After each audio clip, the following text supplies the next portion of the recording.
And it's Friday night with Byline Times. I'm Peter Jukes. And I'm Hardeep Matharu, and over the next hour we bring you what the papers don't say. And what the TV doesn't tell you.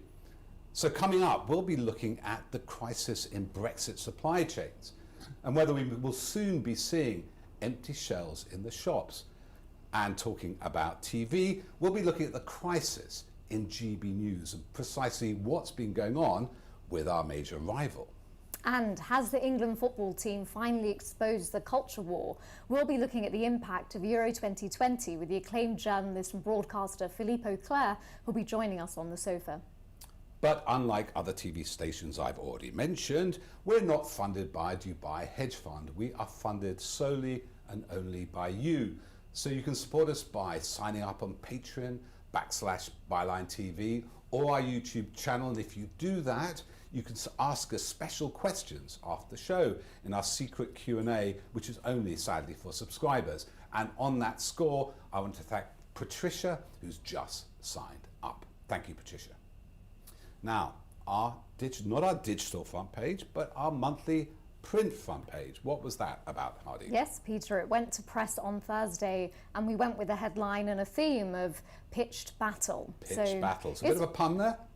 I think so, yes. But it was great, actually, because it was just a day before we were going to press, and we made a decision, didn't we, to actually change what we had planned to lead the newspaper with. And we went with the story of Euro 2020 and the impact, especially given what happened in the wake of Marcus Rashford, Bukayo Saka and Jadon Sancho, the three players who missed the penalties in the very tense final last Sunday. As people do. People always miss penalties. And the racist abuse they received. So that's really the theme we're exploring in the newspaper and we'll be coming back to later tonight. Yes, so a great article by who'll soon be joining us, Philippe Auclair, comparing that with sort of what happened in France in 1998. It was one of those times, wasn't it, with the paper going to print, we didn't get much sleep because everything changed. And we think maybe, and we'll discuss that in a moment, quite positively, in terms of what we've been covering for 2 years, the culture wars. Exactly, it's interesting, the theme of tonight as well. I mean, in both the reaction to the England football team with regards to the government's sort of war on woke, and in terms of GB News, which is sort of a real tool in this sort of culture war that the government's trying to fuel. On both fronts, it seems that there actually might be some hope that it could be a losing battle. Well, we'll get to whether the big gun, which I call GB News, the big guns of the culture war, backed by Tory lords, one of the shareholders, backed by the culture minister, backed by various right-wing figures, whether that gun has been spiked. But before we do that, let's turn to something which is going on underneath the culture wars. Well, we've been distracted by football and very important issues of racism and the coronavirus. We've had 6 months of a hard Brexit, which is now coming to fruition.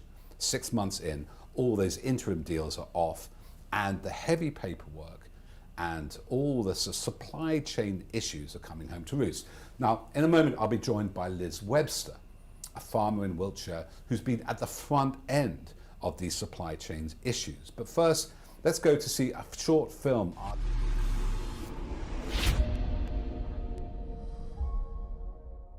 Drivers are your tools, and at the minute it's getting harder and harder to find them, and it's just causing us chaos. There's going to be a major food shortage.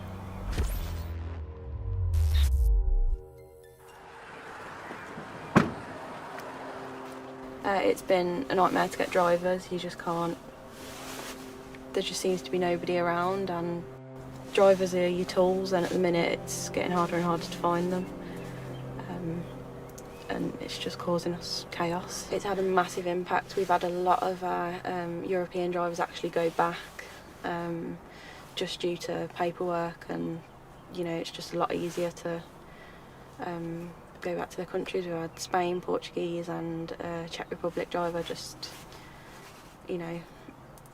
go back home. It's easier for them paperwork wise, and it's just causing chaos. Our customers are our priority, and we work with a supermarket, so definitely without a doubt we're going to have a major shortage. Already our customers are struggling to get some products in from suppliers, you know, Warburtons, stuff like that, to dispatch out to the supermarkets. I just think it's only going to get worse, that there's going to be a major food shortage.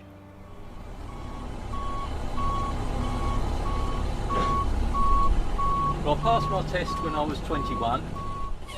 I was lucky, I managed to keep going all through COVID, and from a driver's point of view, the lockdown was lovely, there was no traffic on the roads. And pre-Brexit, when a trailer came off the ferry, we could pick it up and go straight away. Now it has to come off the ferry, then await customs clearance. And I've been sat around for 2 or 3 hours waiting for them to clear customs. And some of my colleagues have lost a whole day waiting for a trailer to clear customs before they can leave the quay. And as an owner driver, I could put another vehicle on the road, but I can't find a driver for it, so I'm staying at one vehicle. The ferry operator I work for, they're crying out for hauliers all the time now. They just cannot find people to pull the trailers because people are struggling for drivers. I've got a son now who's 22, and I'm discouraging him from coming into this industry because he wants to take over from myself, and I've told him I don't think it's the thing to do at the moment. There's not a lot of future in it. So the government have suggested today that they extend the driver's hours or relax the driver's hours, so they can work longer shifts, which I just don't think that's going to be a solution at all. You're driving a 44-tonne vehicle with a lot of responsibility that, you know, if you're tired or whatever, it's a big vehicle that you can cause major issues with. It's not the solution.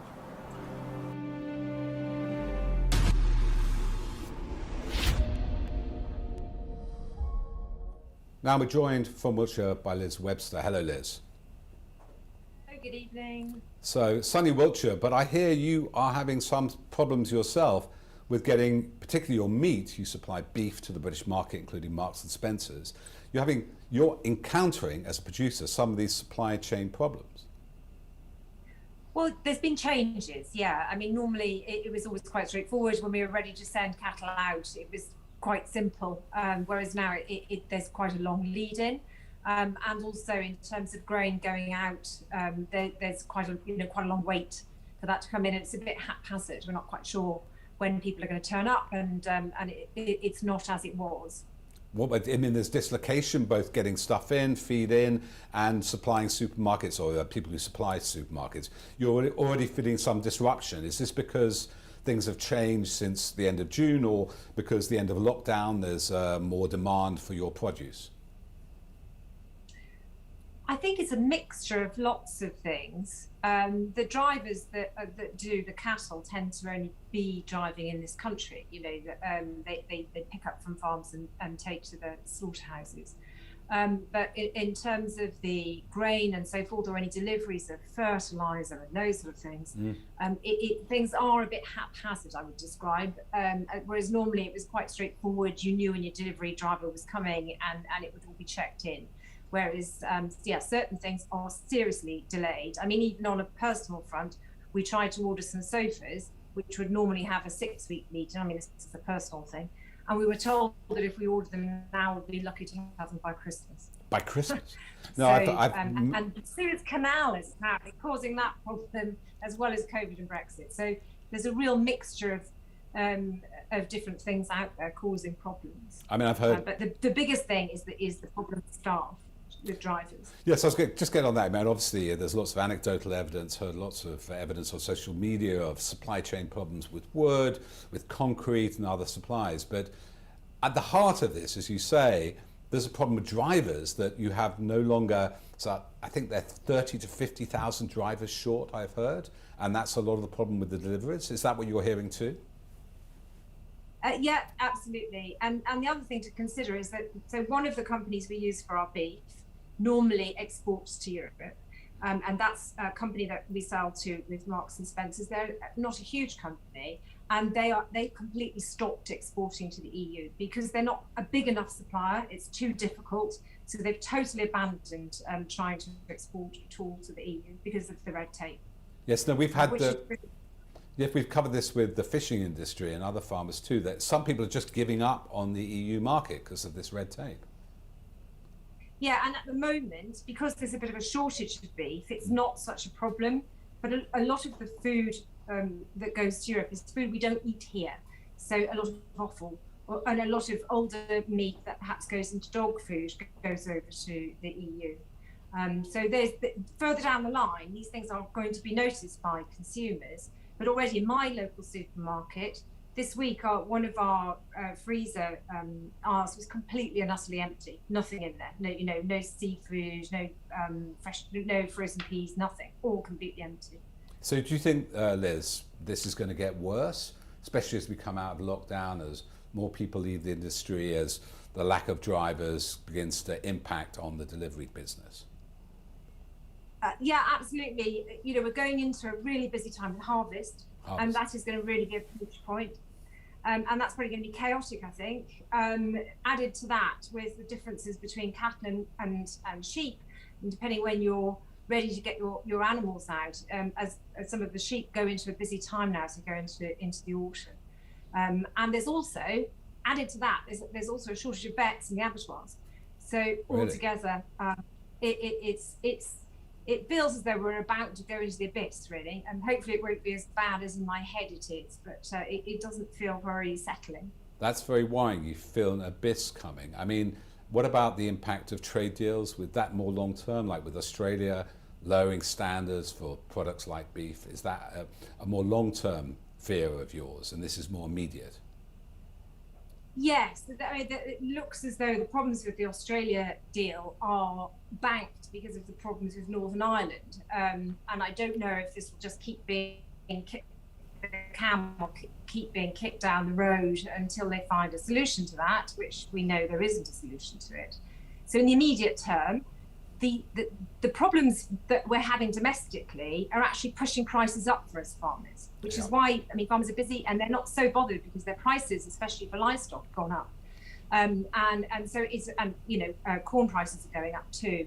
And that's also being exacerbated by international events, with weather events and geopolitical events. So it is a really weird time, but I do think that, we're seeing it. The food shortage that we're seeing now would have caused panic last year. But because we've got used to seeing empty shelves, it's not causing the kind of panic that it was before. But I think, as you can see from some of the lorry drivers, they're getting tired, and I think they're trying to pull out all the stops, but there's only so much one person can do, and there's no solution there. The government are not prepared to align with EU standards or join the single market, because that would release all of this pressure immediately. If we did that, it would be a solution for Northern Ireland, for agriculture, for fishing, for absolutely everything. So we're kind of held in a no man's land, waiting to see if anything breaks, I think. Well, look, we'll catch up with you very soon to see what happens. In the meantime, just to let viewers know, next week we'll have a film about the impact on consumers and from a bar in Manchester, and how this is already affecting how people can have their regular pints. Anyway, thanks, Liz. No problem. See you soon. Now, just before we're joined by Philippe Auclair on the sofa to look at the culture war more widely, we're going to be taking a look at GB News. Now, the channel launched just 4.5 weeks ago, and yet it already appears to be in crisis. This week, one of the presenters, Guto Hari, spontaneously took the knee in a live broadcast, which provoked a backlash from viewers, which said that the channel had become woke. GB News released a statement saying that it had no stance on taking the knee, but that Guto Hari's behaviour had been unacceptable. Hari has since been suspended from his role, while there are reports that another head of programming has also walked out. Andrew Neil, who was the flagship journalist of GB News when it launched, has merely said tonight, "Watch this space." Now, Peter and I will be digging down into what has gone on at the channel, which was launched claiming to be a beacon of free speech. But first, let's take a look at the moment that proved so controversial for GB News this week.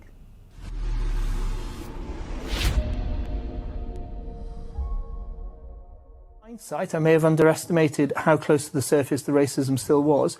I actually now get it, and so much so that I think, we should all take the knee. In fact, why not take the knee now and just say it's a gesture, but it's an important gesture. And, it's not about me in the studio, but for them to do that as footballers on the field makes sense because they're saying it's just not right.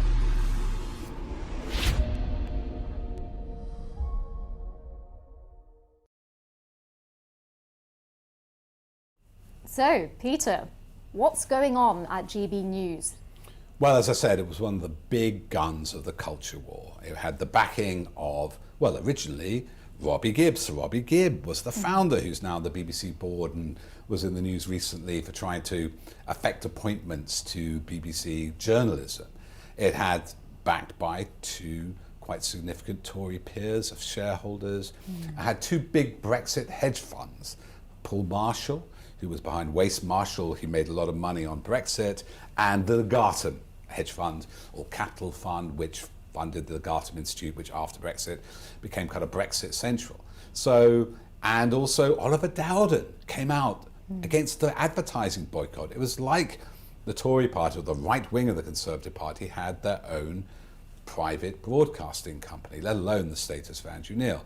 Well, audiences went down to zero this week. But what's caused this? Is it just, as people have said, there are some technical issues and some sort of, broadcasting production problems? Or is it this notion that it doesn't know what its identity is? It says it's about free speech, but taking the knee was unacceptable behaviour, but the channel itself doesn't have a stance on it.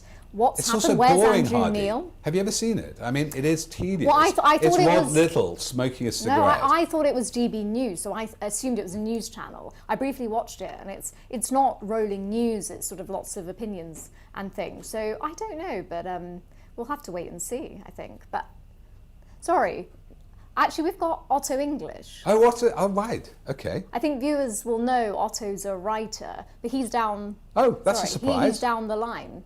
I don't know. Otto, are you there? Yes. Hello. Sorry, I'm just getting it in my ear. You've got a special announcement?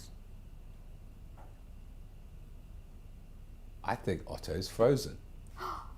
You can't keep me on the edge of my seat. Well, should we explain to viewers Otto? what obviously has been Hang on. Oh, he's there. Otto, what's happening? Well, basically, I looked at GB News, I looked at Byline TV, I looked at all these startups, and I thought it's time for somebody to bring a fresh face to news that, is not necessarily funded by anyone, and which is largely cracker based. So it's a cracker based news service. Cracker based. In which sense cracker Yes, based? I mean, people did actually say we were crackers to do it. But I put out a video of a cracker this morning at 10 a.m. And as of around now, I believe we've had 105,000 views.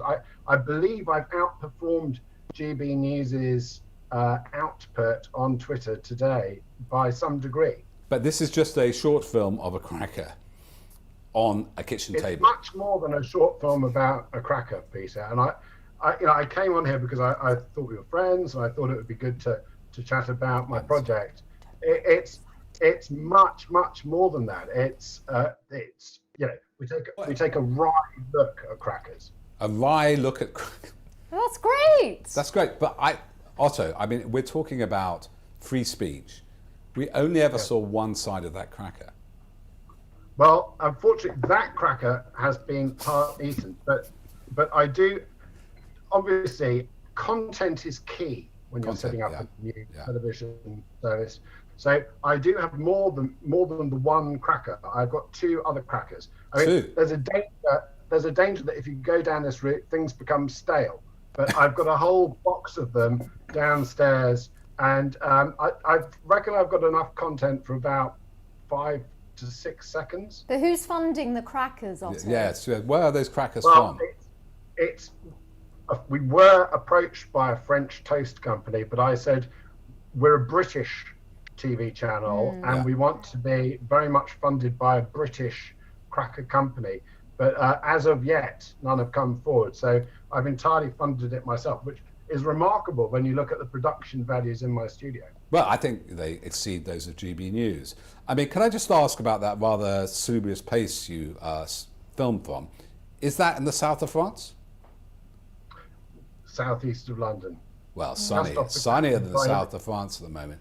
And well, so, yes, and Catford Island, every much a challenge for anything that anybody can throw us in the Mediterranean. do you have a plan for a sequel to the first cracker this morning? I mean, obviously, we're live for breakfast tomorrow. Right. It should be a bit of a breeze. I've written down some cheese jokes, and that should give us buy us a cozy 4 to 5 minutes, I reckon. Well, best of luck, Otto. Well, thanks very much. Well, best of luck. Obviously, you'll be keeping us updated, no doubt, on how it all goes. But for now, we've got to crack on. So we'll see you soon. Not sure about a rival like that. I'm not sure. I think Otto launching something like that without even mentioning it. He knows we do the TV. Bit cheesy. Okay, so from the sublime to the ridiculous. No, actually the other way around. The other way around. So, culture wars. Now, from that bit of levity, because Otto English is never going to leave Byline TV, it's his home, nowhere else to go. From that moment of levity, let's watch a film which actually, when I saw it last night, did make me cry.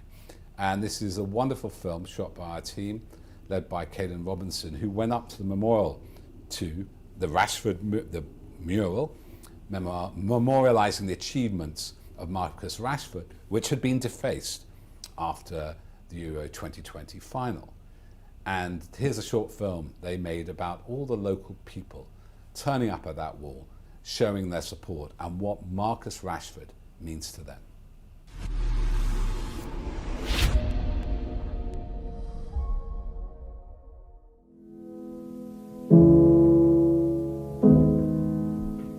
We are absolutely honoured to live close to where he was born. I've said thank you for being you. We're very proud of you. My kids have someone very special to look up to, and it's an honour to live beside where he's grown up.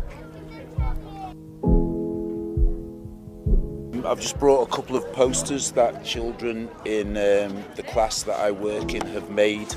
Very pleased that the children chose to do this in their free time. So I thought I'd bring them down and just make sure that they went up so that their efforts can be seen and the message can be spread. I work in a very multicultural school, and the children are very much aware of some of the issues that Marcus Rashford has highlighted, both in terms of the anti-racism campaigns, but also in terms of the school meal campaign. So he's a bit of a hero to those children.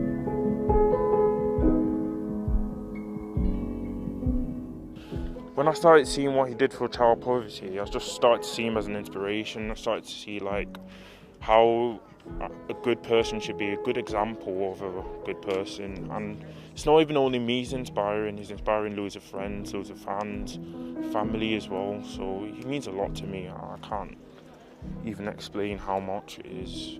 It just keeps me going, you know. Everyone here is so proud of him and of everything that he's achieved.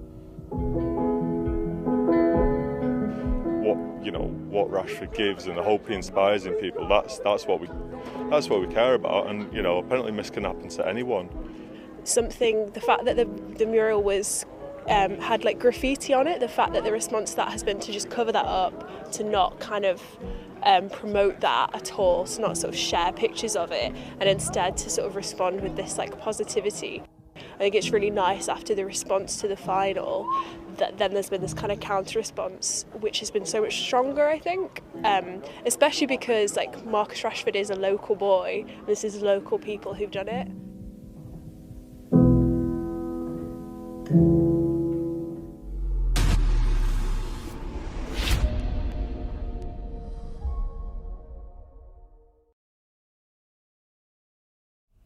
Now we're delighted to be joined tonight by Philippe Auclair, who writes about football, was a political correspondent, and is a musician as well. So a man of many talents, but also who's lived in the UK for 32 years and has an outsider's view of our culture.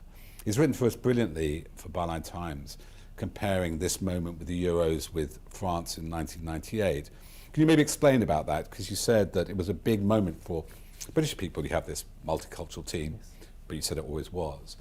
But there's a difference, you say, between the players' reaction to the French victory in 1998 and the British players in 2021. Can you just explain that a little bit? I think there are two things. First of all, the France 98 was presented as a kind of triumph for a rainbow nation, a kind of new French identity.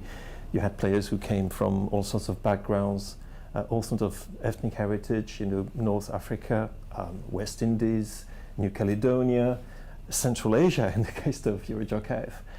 But it's very much something that we superimposed on the team after the event, and as France progressed through the tournament and finally won it in that final on 12th of July 1998. And the huge difference is that, first of all, France, the French national team, had always been a team of immigrants, always had been from the 1930s onwards. So it's something which has predated the tournament. But the second, the main difference for me, and this really striking difference, is that the conversation which happened in France, in England happened even before the tournament started.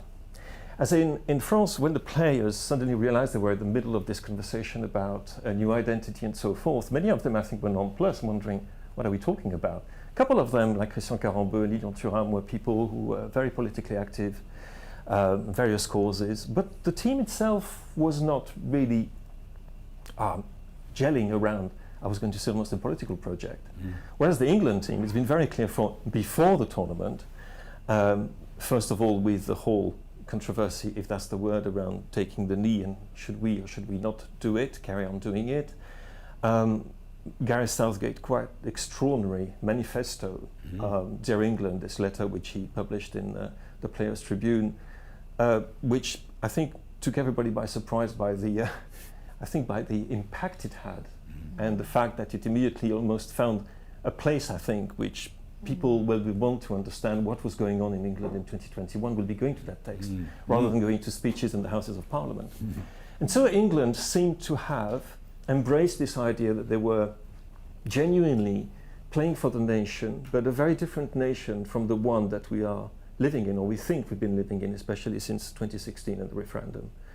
And the fact that they embraced that, being political without being party political, being very careful about that, and the way they went about their business with a great deal of dignity, courteousness, and sometimes humor, but also a very strong desire to change things, as a number of them have already done during the pandemic. I'm thinking of Marcus Rashford, obviously everybody will remember, with basically feeding the children, and now also getting the children to read. Raheem Sterling talking about racism. Jordan Henderson being very vocal as well. They have embraced this in a way which has taken everybody by surprise. And I would say actually on all parts of the political landscape. And people are thinking, wow, what's going on here?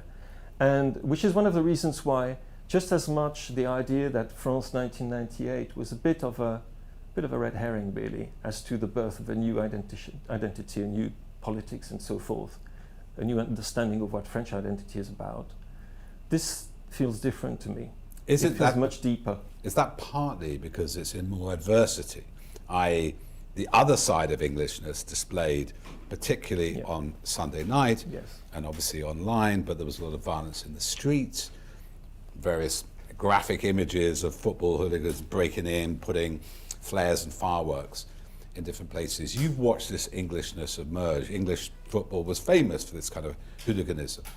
And do you think this is a clash of forces, or really something coming to the fore which was already there, was just drowned out by the louder racist voices? Yes, and it is also something which crawls from underneath its rock when it is England playing. I go to 50 games a season, or thereabouts, when I can go to games, of course. And I witness hardly any trouble, be it, if I go to Chelsea, if I go to Newcastle, wherever. I never notice any trouble, and actually there are hardly any arrests. It's actually safer to go to a football game than it is to go to a concert or a nightclub, certainly much more safe than to go to a nightclub. But it brings out a different kind of fan. And we've got to call them fans because that's the way they identify themselves. And these people seem to be attracted by the magnet of the England team, which allows them to express in, if that's the way the word to use, their own sense of identity, which is at complete loggerheads to the sense of identity that this England team is trying to put across, and which is actually their sense of identity.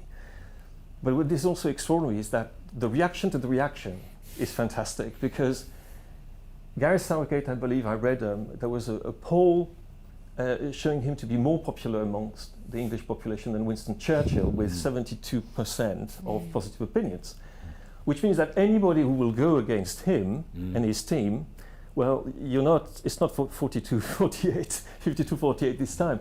You're up against somebody who somehow, with his players and the FA, give them their credit, has managed to just point at something which perhaps we were missing, and that the people you saw, the men, all of them men, by the way, whom you saw in Leicester Square, in Wembley Way, terrifying people.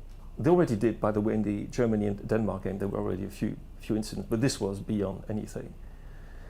They must feel very threatened by that, and in a way, I think they've already lost. Before Hardeep, maybe you want to talk, let's just go to what Dawn Butler had to say, because she actually spoke to us about how that Boris Johnson had dog whistle to this group, and makes the point that, you know, when he says get back under the rock, he knows exactly where the rock is.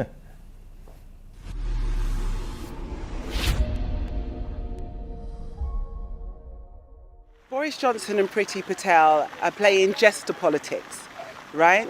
You know, if you look at all of the speeches on the floor of the House, if you look at their cultural war that they have created, started and fueled, it shows you just where their priorities lie. They think that if they start a culture war, they can win votes, right? They were just talking to a select group of people when, like, Stephen Yaxley Lennon, also known as Tommy Robinson, said to all of his supporters, let's go and support and vote for Boris. Boris didn't say, no, I don't want your votes, I don't want the right-wing votes, I don't want the racist votes. He gave a wink and a nod to them as though it was okay. So we know where Boris' priorities lies. He said that racists should crawl under the rock to which they came from. Boris Johnson knows exactly what that rock looks like.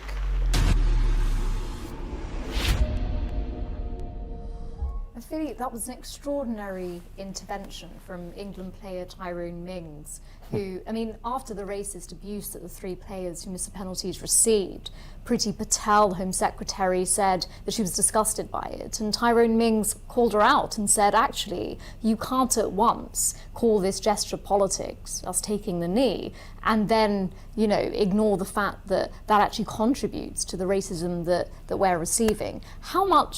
To what extent was that a pivotal moment for Mings to come out and make that statement? I think it's what is also interesting is that's one of the first times that Tyrone Mings has spoken publicly about this type of topic. That's the thing, and you can feel that it's hit a real nerve here. And one of the things perhaps which should be stressed is how united this England team is about what they're doing. It's not something which is a couple of leaders and people just, you know, in the slipstream.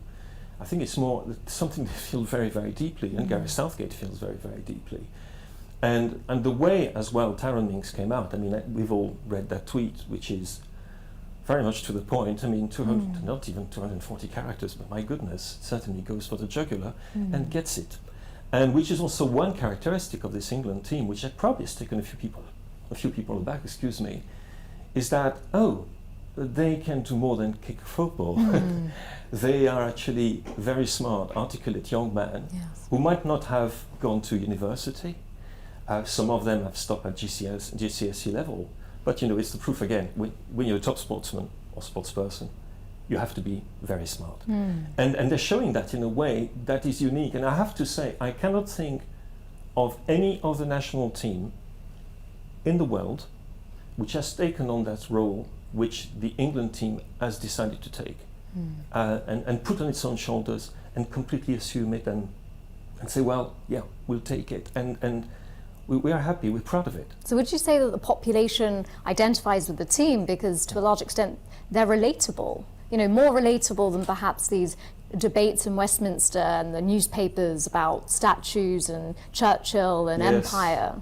Yes, well, basically, I think we all would like a little bit of peace, a little bit of serenity, a bit of humility, a bit of decency, a bit of honesty, a bit of empathy, especially, having gone and going through this pandemic. And here are this group of young players who are showing exactly all these qualities, which we're desperately trying to find out in other areas of public life. And on top of that, they're not too bad on the football field, so it does help. And even if they lose on penalties. So it's not the end of the world. It's almost like a narrative we've gone through often enough in this country. So they are the perfect. I mean, I was really quite reluctant to use the phrase role model when it comes to football, because footballers do not have any more responsibility than any other people. But that's what they've become. And not just for youngsters who would want to become footballers, but I think also for people who have a role in public life. This is how you behave. This is how you speak. This is who you speak for and how you speak. And that is something, again, I insist, I cannot see and think of any other equivalent at any time, anywhere else in the world. Peter and I have written about the fact that a lot of the Boris Johnson playbook seems to be about, divide and rule and fueling division.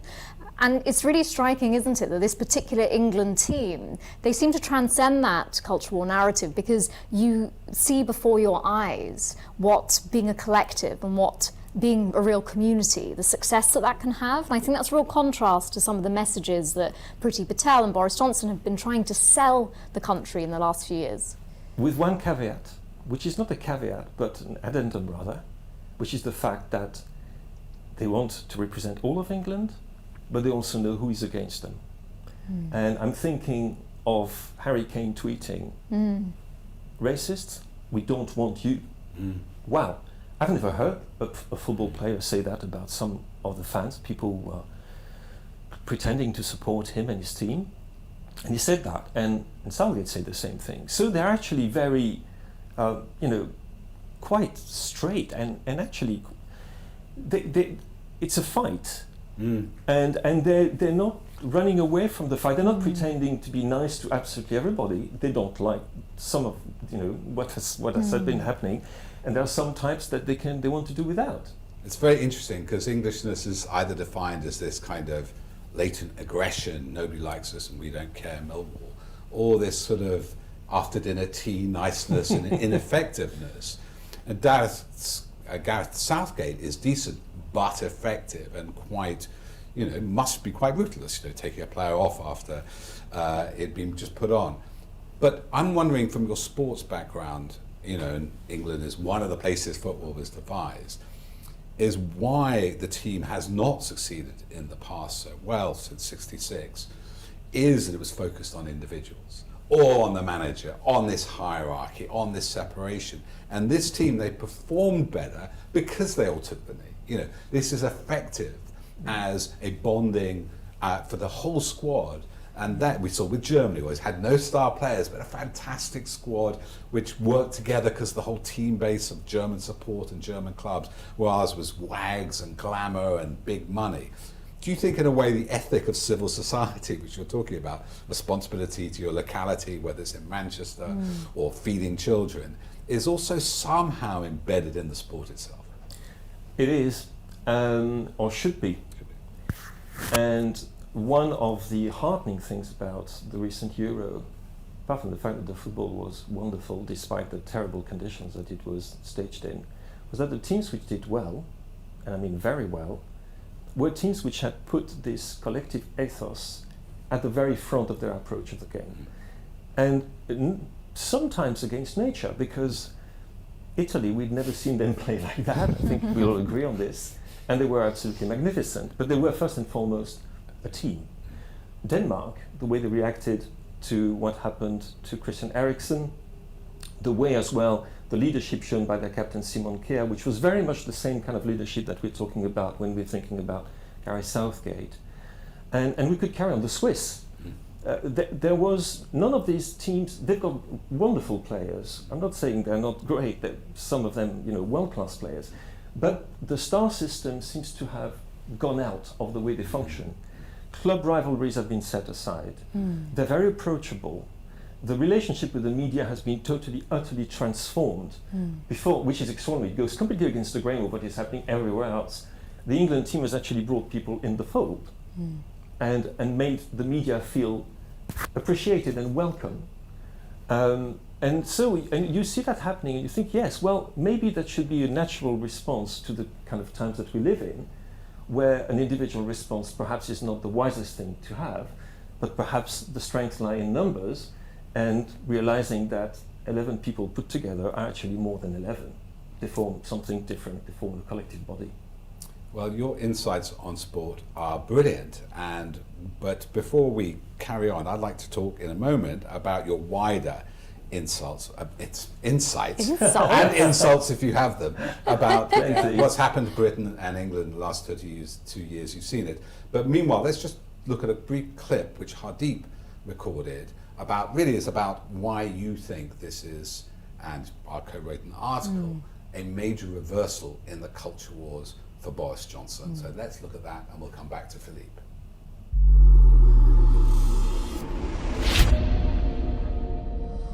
The England team's success and ultimate defeat in Euro 2020 has been a deeply revealing moment, not just because it allowed us to actually consider what it is to be English, but because of the deep cracks it has exposed in the culture war being waged by Boris Johnson's government.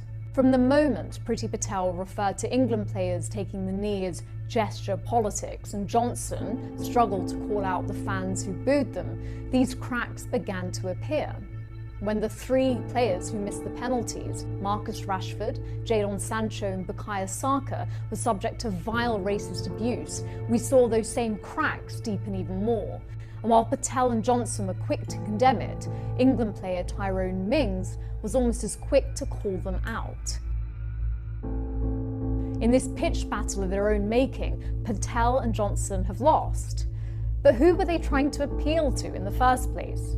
There is a certain intangible nature to debates about dusty and distant institutions such as museums and universities. Arguments about statues and empire don't have the immediacy of entertainment or sport, particularly football. And it's this cultural power that the England football team possess, their ability to inspire and excite and unite, that has been completely miscalculated by Patel and Johnson. And we've heard these dog whistles before, referring to black people as pickaninnies with watermelon smiles or Muslim women as letterboxes and bank robbers is par for the course with Johnson. And outside the Westminster bubble, people are far more engaged by role models they see on the pitch than whether Rule Britannia should be sung at the proms. They see footballers quietly taking the knee not as some political comment on economic theory, but a straightforward act of solidarity with people who've experienced racism and prejudice. What Euro 2020 has exposed is that this war on woke is not only not resonating with the public, but that it is a smokescreen for a divide and rule campaign which has come to typify the Johnson playbook. But in taking this battle onto the football pitch, Johnson and Patel have exposed the key to their own downfall. So no matter where they attempt to take their cultural war next, Boris Johnson and Priti Patel are fighting a losing battle.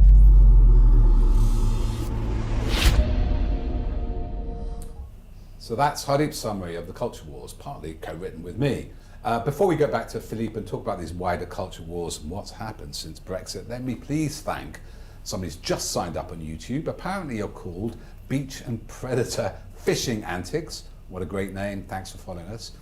For those who do sign up, you can join our Q&A after the show. Philippe will be staying and we'll be talking about the issues raised here. All you have to do is join up on Patreon and you can ask us questions. And well, let's go back to that subject, wider subject of your 32 years here, Philippe. Now, you've just told me that 5 years you're a major signatory to this love letter to Britain. This is before the referendum. Yes. Can you tell me what you said in that? Well, what we said, I mean, it's a mathematician and comic book artist, Apostolos Dohiadis, Greek. My great friend Robert Qvortrup, who is a journalist and musician like me, Austrian. We decided that we were scared by what was happening to the country. all of us could define ourselves as Anglophiles, people who have really tried to enmesh their lives with the life of this country very deeply. And we could foresee what was going to happen, and unfortunately, I don't think we've been proved wrong. So we thought, well, we have to pass on this message that people in Europe want Britain to stay in the European Union. We don't want to tell people, you should vote for this, vote for that. We just want you to know, because the message was completely missing from the campaign. And the message for us was an emotional one, as well as an intellectual one and a political one. So we got in world chess champions, Nobel Prizes, footballers, industrialists, trade unionists, all sorts of people. I got to talk to Sophia Hellin, which was a dream come true, to sign the letter. And we managed to get this letter together, and we printed it out in the TLS at the time, and it was reprinted in many other places, even in the Sun.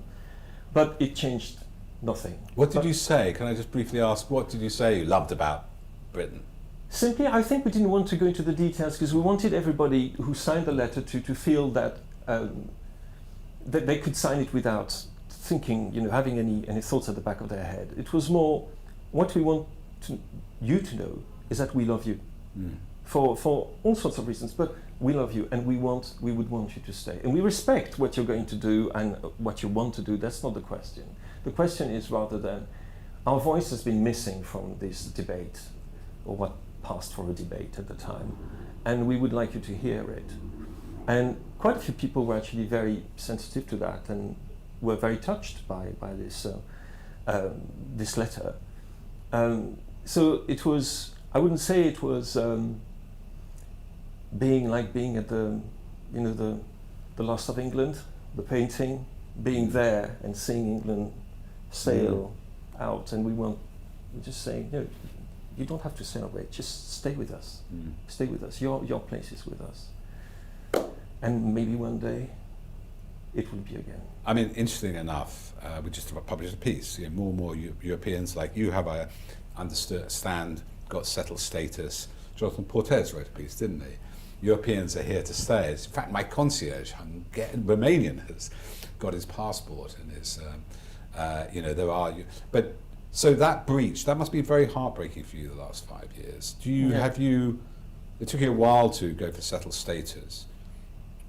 Obviously, many of the worst things come out. Do you think, like the example of the English football team, that whatever happens in terms of, what entities, after all we join, there is still a European spirit here, and England and Britain is rescuable? Yes, very much so. And I think in a way that the European spirit, the true European spirit, has perhaps never been as strong as it is now, precisely because people are realizing what they're missing. And they're realizing what they're missing, it's even in their holidays, and suddenly they've become aware that there was this other layer to their identity. I describe myself as a Londoner, a Frenchman and a European in that order, but people could say, well, I'm from Bradford, I'm English, I'm British, and I'm European. And actually there's no contradiction in terms between all these things. And if I dare say, if you think of Guy Southgate talking this essay about national identity, I don't want to put words in Southgate's mouth, but what he said about Brexit makes me think that he's somebody who understands the European dimension of the British identity. So yes, there is, and perhaps when, as I hope, Britain comes back, there will be this time a feeling that, my goodness, what have we done? Your family. And so I might be a bit naive and a bit idealistic or whatever, but I know this is something which is obviously very strong amongst my friends. To be honest, I've had far more letters and messages of support than I had hate mail. I got hate mail, of course, but it seems to me, yes, that this European dimension is something that people suddenly woke up and thought, oh, we didn't know, but we have it. Do you think, is it England that will come back or Britain that will come back? Well, what's from your perspective, Philippe? I mean, Englishness and Britishness. How does one navigate between the two? Well, we met, didn't we, just to say, a conference yes. about the breakup and Scottish independence. Yes. Yeah. Without being a prophet, that's a very good question. Do you think, Britain would only come back as separate entities? I personally hope not. I don't know, but it's possible that a part of Britain becomes part of Europe again before another one, yes. Well, what it would do, the impact of that is, tremendous. Actually, the mind swims when you think about the possibilities. Well, we published on that Anthony Barnett's piece. Is that not right, Hardeep? What does he say about this? Yeah, Anthony Barnett, who was on the show some months ago, he was arguing that essentially to end the corruption, I say corruption in the widest sense possible, the corrupting of the great British state, essentially because of Brexit and all that led to it, Scotland should be encouraged to have independence, and England, essentially, or maybe England and Wales in time, should form a country on its own, which can become, aware of its identity, confident in its identity, and then it could rejoin Europe. His thesis is that at the moment, it sort of has to give up its own sort of mini empire of Scotland, Northern Ireland and Wales to be able to join a bigger one in the EU. But his point is that the UK is a superstate. So that's why it's always distrustful of the EU. Looking back in your past, there was this distrust of the referendum. I was too young to vote, but was quite soundly for joining in '74. But there's always been Euroscepticism here, and there's always been this attitude, fog in the channel, the continent cut off. That's always been here, hasn't it? Is that, so could you have seen this coming anyway? Yes, very much so. And for me, the alarm bell came when David Cameron took the decision, announced the decision, and when the referendum bill was passed in Parliament, which is a very important moment, which nobody has really spent much time talking about. But I know for Robert Apostolos and myself, that's really what brought us together. We realized we wouldn't have a right to vote. We would be disenfranchised. And we thought, I think we know what's coming now. And I was also, I think there was a lot of smugness at the time, thinking, it'll be all right, people, once they're in the booth, they will think again.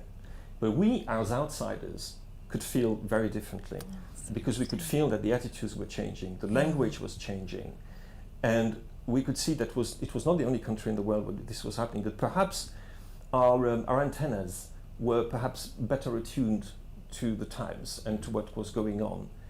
And I remember very clearly moments when, months before the referendum, we were already talking, what are we going to do when we lose?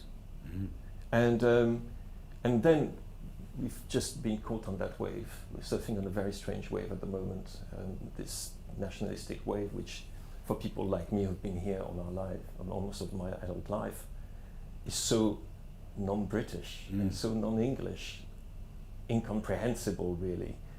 We thought it was just left to some loonies on to Enoch Powell and people like that.